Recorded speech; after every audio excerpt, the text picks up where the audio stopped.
Boa tarde a todos, boa noite. Meu nome é Ricardo, eu sou aluno aqui do curso de Gestão da Tecnologia da Informação. Estou cursando a disciplina de Desenvolvimento e Qualidade de Software aqui com o professor Hugo. E eu venho trazer um pouquinho para vocês aqui da explicação do artigo aqui que eu elaborei. Explicar um pouquinho aqui da minha trajetória. Eu trabalho 18 anos na área de telecomunicações, dos quais os últimos 10 anos eu atuo como coordenador técnico. E eu tenho equipes que atuam em campo e acabam utilizando aplicações, né, que são desenvolvidas aí para uma área de desenvolvimento de software. E toda vez que tem alguma atualização, o time acaba reclamando que para de funcionar alguma etapa, ou que algum botão muda de lugar ali, a experiência fica ruim.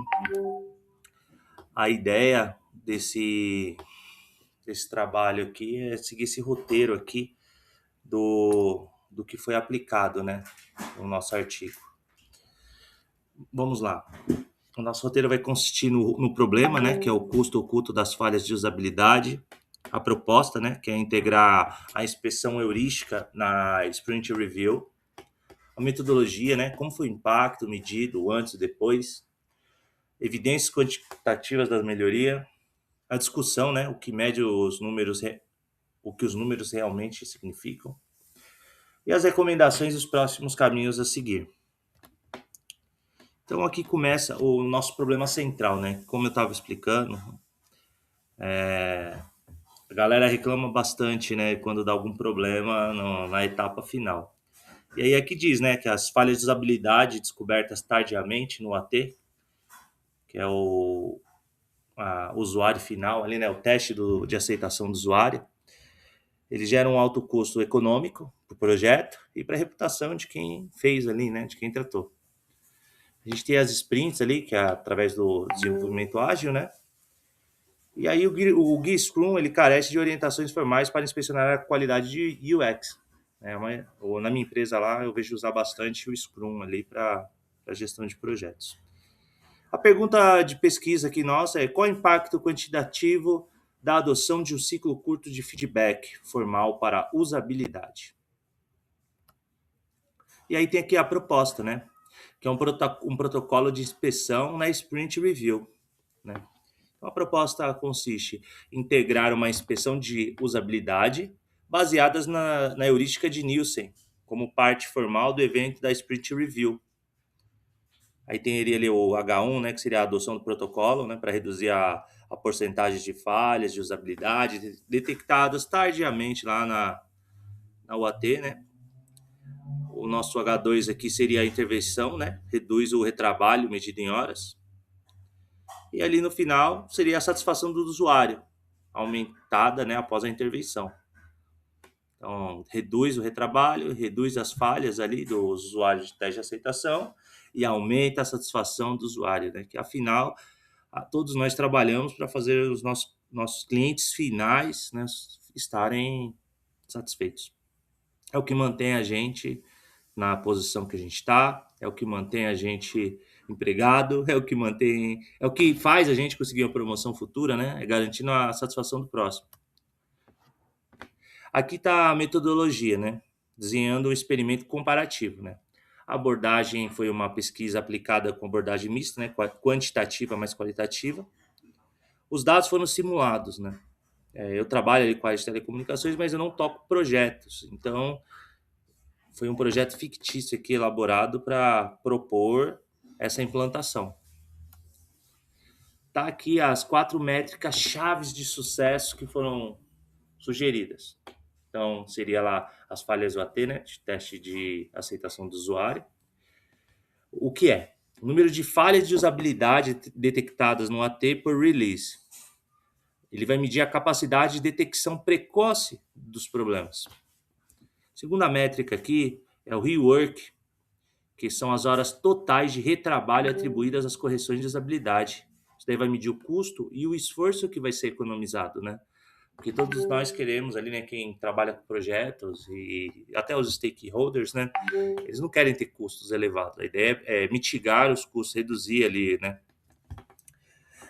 Terá o acceptance rate, que é a taxa percentual de funcionalidades aceitas na sprint review. A qualidade e o alinhamento da entrega vai ser medido nesse item aqui, tá?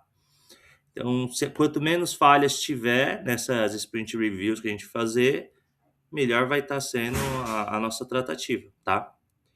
E no final, que vai medir tudo, vai ser o user set, que é o nível de satisfação do usuário, né? Uma espécie de um NPS, nota ali de 1 a 5, para ter o impacto final na experiência do usuário, o quanto que a gente agregou para esse projeto. Como que vai funcionar, né? O protocolo em ação, a ideia é implantar, adicionar 45 minutos ali para mudar o jogo, né? Fazer a virada. Como que funcionaria, né? Tem a demonstração funcional, que é o que já acontece no Scrum, mas após isso, ia ter uma etapa 2, que seria a inspeção heurística guiada. Como que funcionaria, né? Estaria todos os pontos focais ali, os especialistas, né? Product owners, desenvolvedores, o designer UX e o stakeholder. Eu sei que é difícil parar o stakeholder em alguns momentos, mas pensando em redução, é importante que não seja o stakeholder, seja alguém delegado ali por ele. A ferramenta, né, vai basear no checklist, que vai ser baseado nas 10 heurísticas de Nielsen, integrado ao Gira. O resultado tem que ser imediato. Problemas com severidade e autocrítica são priorizados imediatamente no backlog do produto. A gente não pode deixar para trás um problema que a gente identificou e continuar a deixar o carro andando lá com a gente trocando a roda, né? Senão, chega no final, a gente vai ter que quebrar a parede para refazer um erro que a gente viu lá atrás. Meio louco isso, né? O que os números significam na prática? Custo-benefício, porque o investimento de 30 a 40 minutos ali, 30 a 45 minutos por sprint, é compensado pela redução significativa de hora de retrabalho. Então, se a gente faz isso aqui antes, a gente vai estar evitando ter um retrabalho no futuro, né? A gente vai usar ali os especialistas que a gente tem no projeto para ajudar a gente a mitigar esses problemas. E aí não vai ter retrabalho, não vai ter experiência ruim. Um ponto que tem que ter cuidado ali, que para ter sucesso tem que ter o fator cultural, né? O Product Owner e os desenvolvedores, eles devem genuinamente priorizar as correções de usabilidade identificadas. Tá bom, gente? Senão, se não mudar a cultura, fica difícil da gente evoluir com isso. Um olhar crítico sobre esse estudo que foi feito é que os dados foram simulados, né? O protocolo foi validado com dados simulados, estudos com dados reais de projetos são necessários para confirmação. A amostra foi pequena ali, que foi sugerida, né? E aí tem a questão da maturidade da equipe, que eu comentei, né? Que se o pessoal não entrar de cabeça, pode ser que tenha falhas. E aí eu acho que o gerente de projeto ali vai ser o crucial para essa redução, né? Os trabalhos futuros sugeridos envolvem aplicar o protocolo em múltiplos projetos reais para análise longitudinal e comparar a eficácia da inspeção heurística com outras técnicas, como testes AB. Avaliar o impacto direto em métricas de negócio, como taxa de conversão e churn. Churn é o que todas as empresas lutam para não ter, né? A gente não pode perder cliente. As recomendações práticas aqui para como a gente deve fazer para começar amanhã, né? Como é simples. Adote uma versão enxuta do checklist, focando nos 10 itens heurísticos mais críticos. Depois disso, treine a equipe. Realize um treinamento de 2 horas para o PO e os desenvolvedores sobre heurísticas básicas e o processo de registro dessas informações. Reserve o tempo, bloqueie um horário ali de 30 a 40 minutos na agenda da Sprint Review, dedicado exclusivamente para essa inspeção.